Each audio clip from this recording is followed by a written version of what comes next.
Bien, ¿cómo pretende el gobierno de López Obrador distribuir el presupuesto del 2022? Según el diputado morenista Omar Enrique Castañeda, no debemos esperar grandes cambios a la propuesta enviada por el presidente López Obrador a la Cámara de Diputados, que en sus grandes líneas es similar al del año que está por terminar. Precisó textualmente el diputado: tenemos un incremento de 7.7% respecto al PEF de 2021, aclaro yo, que nos da un presupuesto total de 7.088.000.000.000 de pesos para 2022, con un incremento al gasto federalizado de 4.7%, lo que es una buena noticia porque es fortalecimiento a estados. Hay 24% de incremento a programas sociales. El Financiero, 8 de noviembre. Remarcó que se trata de un proyecto diseñado para reforzar los grandes proyectos de infraestructura del gobierno.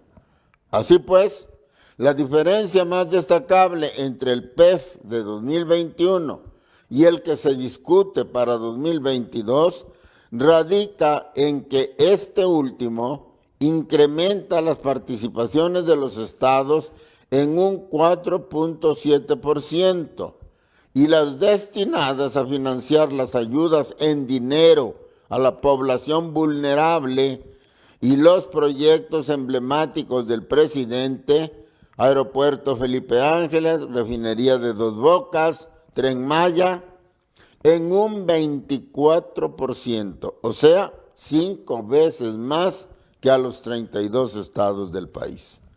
Esto no significa que no haya incrementos en otros renglones como salud y educación, pero sí que son o serán menores al 4.7% asignado a los estados. Sobre este aumento a los estados, habrá que conocer la opinión de los señores gobernadores para saber si es suficiente o no. Pero acerca del monto asignado a las clases pobres y a las obras emblemáticas del gobierno, hay opiniones de gente calificada que conviene conocer. Según los diputados Salomón Chertorivsky e Ignacio Loyola, estamos ante el mayor presupuesto en la historia del país, pero que será recordado por su gran despilfarro y opacidad.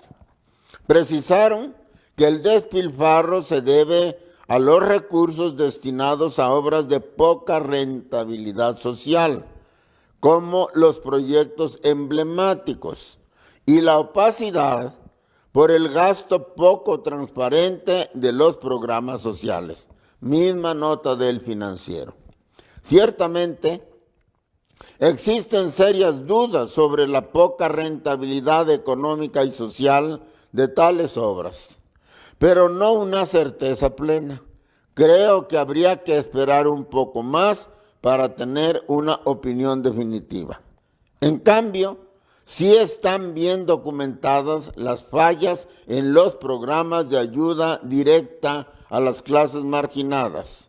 Por ejemplo, carecen de un enfoque preciso respecto al estrato social al que van dirigidos, por lo que su reparto queda al arbitrio de quienes los manejan. También se sabe que mucha gente pobre no recibe esa pensión y en cambio sí la recibe gente perteneciente a los estratos de altos ingresos. Se ha encontrado que en las nóminas aparecen nombres de personas fallecidas hace tiempo y que sin embargo siguen cobrando su dinero.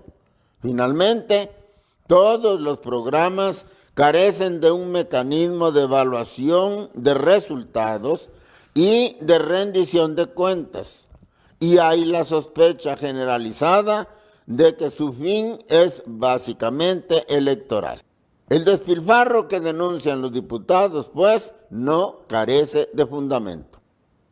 Aquí creo necesario aclarar que los antorchistas, a pesar de todo esto, no estamos en contra de que se preste ayuda inmediata y directa a la población más necesitada.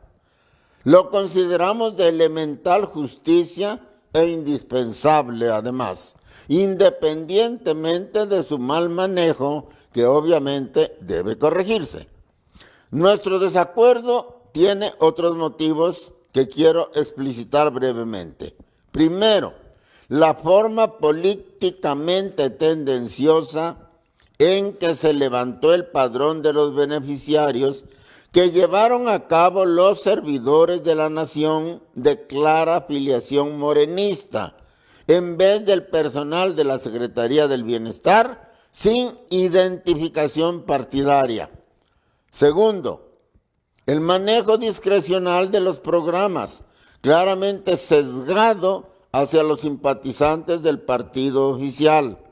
En tercer lugar, y por encima de todo, rechazamos la mentira de que esas ayudas acabarán con la desigualdad y la pobreza que reinan en el país. Esto es sencillamente absurdo, porque las ayudas son riqueza previamente creada por los trabajadores productivos. Pero ese dinero no puede crear riqueza a su vez, porque está destinado al consumo y no a la producción. Ningún país del mundo ha resuelto el problema de la pobreza con ese tipo de ayudas. Para esto, el gobierno debe invertir en infraestructura, vivienda y servicios que impulsen el crecimiento económico. Y el gobierno de la Cuarta T está incapacitado para hacerlo porque gasta demasiado en su política clientelar y en sus obras de relumbrón, con lo que nos está llevando a todos a la ruina, incluidos los pensionados. Pero volvamos al PEP. Está demostrado que el monto recaudado, en este caso los 7,088,000,000,000 de pesos para 2022, no alcanza para satisfacer a un nivel aceptable todas las necesidades del país. De aquí resulta la urgencia de jerarquizar bien esas necesidades para atacarlas por orden de importancia y no atendiendo a criterios político-electorales como sucede hoy. Sin embargo, aún gastando racionalmente el presupuesto, sigue siendo cierto que si restamos al total los gastos etiquetados, es decir, aquellos que se tienen que realizar por fuerza, como el servicio de la deuda exterior, los salarios de todos los trabajadores del Estado, las pensiones, las prestaciones, los gastos de las Fuerzas Armadas, etcétera, etcétera, la cantidad que queda disponible al final resulta insuficiente para atender al resto de las necesidades del país. Justamente por eso, los expertos y las instituciones nacionales e internacionales que saben de finanzas públicas han aconsejado al gobierno mexicano una verdadera reforma fiscal que incremente sustancialmente la recaudación y, en consecuencia, el dinero no comprometido. La recaudación de México ronda el 14% del PIB. Es la más baja de la OCDE y menor también que la media latinoamericana, por encima del 20%. El Fondo Monetario Internacional, entre otros organismos internacionales, ha aconsejado en más de una ocasión a México elevar la recaudación para poder mejorar el gasto en salud y educación por debajo también de la media de sus homólogos latinoamericanos. Las recomendaciones internacionales se intensificaron durante la pandemia. David Marcial Pérez, El País, 22 de octubre. Es cosa sabida que el presidente planeaba esa reforma para después de las elecciones del 6 de julio, pero que 3 eventos lo hicieron cambiar de opinión. Primero, el resultado de las elecciones, que le hizo ver que su fuerza electoral es menor de lo que creía. Segundo, el estallido social en Colombia, causado precisamente por una alza de impuestos. Tercero, la eficacia recaudatoria del SAT, Servicio de Administración Tributaria, mostrada en 2020, que probó que la reforma fiscal no era indispensable. Por eso, pasadas las elecciones, el presidente declaró que no va a haber reforma fiscal, no va a haber aumento de impuestos. Siguiendo esa línea, la jefa del SAT, Raquel Buenrostro, declaró: no es necesaria una reforma fiscal, bastará cobrar a grandes informales. Y explicó: si la economía informal es 50%, es decir, 50% del total de nuestra economía, está claro que hay mucho que se puede hacer sin subir impuestos ni aumentar las tasas. La jefa del SAT habla además de disminuir el contrabando de hidrocarburos, con lo cual se recaudarán 35,000 millones de pesos. Exigir la carta porte, que explica así: de toda la mercancía nacional, 80% se mueve en transporte terrestre y 60% de este transporte es informal, es decir, que 40% de la economía informal se mueve por transporte terrestre. Por eso es clave obligar al transporte a acreditar la propiedad legal de las mercancías que conduce. El Economista, 13 de septiembre. Se dice además que las medidas fiscales más agresivas son las reestructuras de grupos corporativos que normalmente involucran partes relacionadas con el extranjero, y por eso es necesario coordinarse con otros países como Estados Unidos, algo que ya se está haciendo. Estas medidas, cuyo lenguaje técnico las hacen de difícil comprensión para el público, pueden ser ciertas y eficaces, pero no debemos olvidar que están pensadas o simplemente dichas para justificar la ausencia de una reforma fiscal progresiva que eleve las tasas impositivas a las grandes utilidades de los hombres más ricos y realmente mejore la recaudación del gobierno. Y es por esto que resulta sospechoso el silencio casi absoluto que se guarda respecto a medidas que buscan aumentar la base gravable, como dicen los especialistas, es decir, aumentar en vez de las tasas impositivas a los ricos el número de contribuyentes. Esto solo puede interpretarse como la intención de aplicar impuestos a las grandes masas populares todavía exentas de ese pago, puesto que la ínfima minoría de los privilegiados no permite hablar de un aumento serio del número de contribuyentes.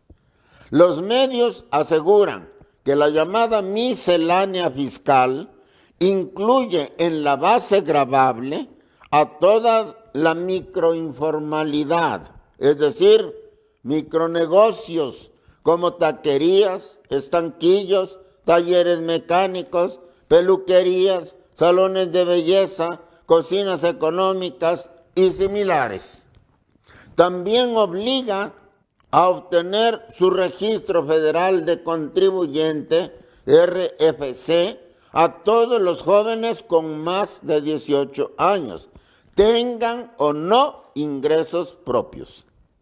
Los entendidos aseguran que esto no tendría sentido si no se tratara de aumentar la recaudación cobrando impuestos a la gente por cualquier dinero en efectivo que entre en sus bolsillos, sin importar la suma, el origen y el destino del mismo. Se busca además mantener un control riguroso sobre la actividad de los jóvenes para que tan pronto tengan un empleo remunerado no puedan eludir ni un solo día su obligación fiscal. Así pues, no habrá reforma fiscal para los grandes capitales, pero sí la habrá, y muy dura, para los negocios pequeños y los empleos de simple sobrevivencia. ¿Cuánto dinero más captará por esta vía el gobierno? No lo sabemos. Pero lo que sí es seguro es que empeorará la suerte de los menos favorecidos. El PEF para 2022 no propone, como ya vimos, ninguna mejoría en el reparto del gasto comparado con el de 2021. Es más de lo mismo. Por tanto, la economía, el empleo y los salarios seguirán cayendo. No habrá mejoras sustanciales en la educación, la salud, la vivienda, el transporte público, los servicios y la urbanización de los asentamientos humanos pobres y marginados, urbanos y rurales. Solo habrá más impuestos para los menos favorecidos. Ignacio Mier, pastor de los diputados morenistas, respondió a la queja de la oposición de que no toman en cuenta sus objeciones y propuestas de reformas, ha dicho PEF. Habrá diálogo, pero no se permitirá cambios que tengan que ver con recuperar moches etiquetados. Si tienen que ver con la nostalgia de recuperar el ramo 23, eso no, declaró Mier. Como sabemos, el ramo 23 registraba el dinero destinado a obras y servicios como drenaje, agua potable, electricidad, banquetas, pavimento, caminos vecinales, remozamiento de escuelas, edificios públicos, clínicas rurales, casas de cultura, etcétera, para pueblos y colonias marginados. Necesidades todas que siguen pendientes y aumentando con el crecimiento de la población. Los moches y los etiquetados de que habla Mier, en la medida en que hayan sido ciertos, formaban parte de un mecanismo corrupto para repartir esos recursos, pero nada tenían que ver con los problemas de la gente ni con su solución. Lo que había que hacer, por tanto, era corregir el procedimiento, no suprimir el ramo completo. El haberlo hecho así, con el argumento de combatir la corrupción, fue un burdo pretexto para negar a las clases populares su derecho al bienestar y al desarrollo integral de sus comunidades, y de ese modo ahorrar dinero para los programas electoreros y las obras de relumbrón de la Cuarta T. El resumen de toda esta situación es nada a favor del pueblo, pero sí nuevos y sofisticados mecanismos para sacarle hasta la última gota del poco jugo vital que le queda para sobrevivir. Y así seguirá siendo, mientras el pueblo mismo no despierte, no se organice y se ponga en pie de lucha en defensa de sus derechos elementales. Muchas gracias.